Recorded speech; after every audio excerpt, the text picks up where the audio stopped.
Last month saw the release of Shadowrun Returns, the long-overdue reboot of the popular 1990s pen-and-paper role-playing series. This marks the first Shadowrun game since the 1996 Sega CD release, assuming you're like me and you don't count the misguided first-person shooter from a few years back. For a brief moment in the 1990s, Shadowrun was a big deal. There were even competing Shadowrun games on the two dominant 16-bit systems. In fact, to celebrate the release of Shadowrun Returns, let's take a few minutes to see what critics thought of Shadowrun on the Super NES and Sega Genesis at the time. Which did they like more? Well, let's find out.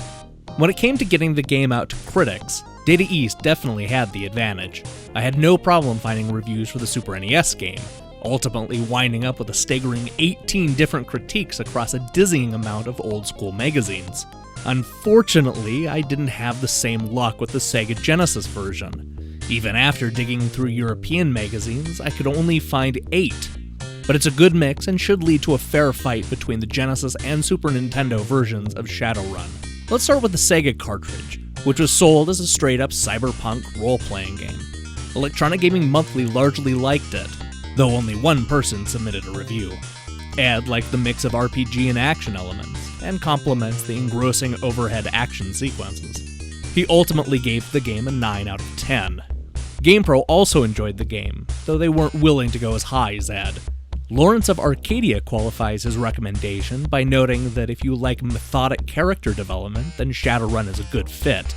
He also liked that it wasn't yet another role-playing game set in a high fantasy world. GamePro gave it a 4 out of 5. Across the pond, we have Steve from Mean Machine Sega.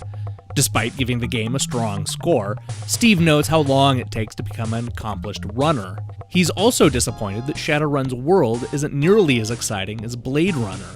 But even after noting these complaints, he still gives the game a respectable 83%. The critics were a little more mixed when it came to the Super NES game. GamePro loved the version, giving it a perfect 5 out of 5. Scary Larry called it fairly addictive and enjoyed the way the story unfolded. He recommended it to all die-hard role-playing fans. On the other hand, Electronic Gaming Monthly wasn't nearly as kind to Shadowrun. Steve explained that he was able to get past the slow-moving story, but was disappointed by the lackluster graphics and sound. He gave the game a 6 out of 10. And he wasn't alone. None of the 4 EGM critics gave Shadowrun a score higher than 7, making them the outlier. Most of the other magazines disagreed.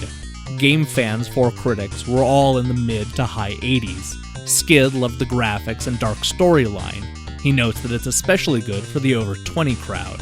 He gave the game an 89% out of 100. Superplay also enjoyed the Super NES game. Andy Lowe paints an ugly picture of futuristic Seattle and then complains about the game's large size and cerebral puzzles. But these problems prove to be minor because he ends up giving the game an 85% out of 100. When we average the reviews together, we find that both versions scored well.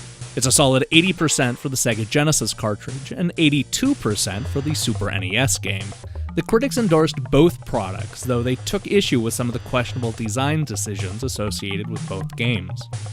Thank you for watching Review Crew, and don't forget that we premiere new episodes every Tuesday and Saturday, and you can find more information over at defunctgames.com. And if you like getting this type of information, make sure and subscribe to the channel and recommend a classic game you'd like to see covered right here.